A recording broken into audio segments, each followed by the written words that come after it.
Refute catolicismo em um minuto. Temos aqui um gênio da teologia que vai refutar toda a história e doutrina da igreja em um minuto. A Bíblia apresenta Jesus como o único mediador entre Deus e os homens, diferente da Igreja Católica, que tem os santos, que tem Maria, colocando mediadores adicionais, o que está totalmente errado. O cidadão se propõe a refutar o catolicismo em um minuto e não sabe a diferença entre mediação e intercessão. De fato, o Senhor Jesus é o único mediador entre Deus e os homens. A mediação refere-se à nossa salvação e justificação, e nisso o Senhor Jesus Cristo é o nosso mediador. A intercessão é o ato de orar por outra pessoa, e as Sagradas Escrituras recomendam que nós façamos isso. Além disso, princípios como sola escritura que nós vemos na Bíblia, a Bíblia é a única autoridade final, não encontram paralelos na Igreja Católica. E onde é que está o sola escritura na Bíblia? Onde está escrito na Bíblia que a Bíblia é a autoridade final? Isso aí você não mostrou até agora. Iguala as tradições da Igreja à autoridade da Bíblia, uma coisa que o próprio Jesus condena, né? Igualar mandamentos com tradições. O Sérgio não sabe diferenciar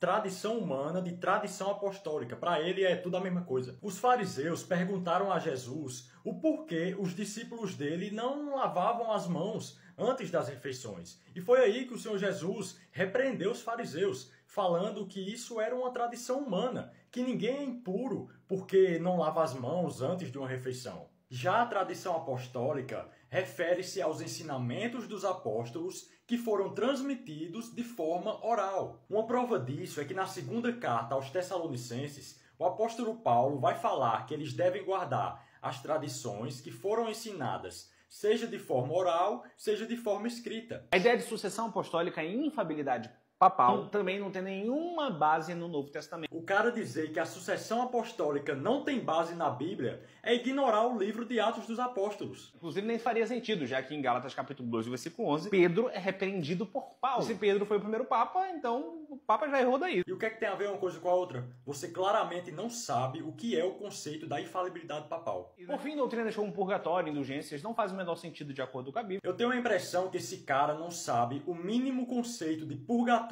e indulgência. Haja vista, a salvação é pela fé e não por obras. Desse modo, a teologia católica diverge em pontos essenciais da fé cristã e da Bíblia, sendo uma heresia. Me mostre um documento, um ensinamento da igreja que afirme que a salvação é pelas obras. Sabe por que você não vai conseguir? Porque isso que você falou é mentira. Em resumo, uma pessoa que não conhece o catolicismo tentando refutar o catolicismo.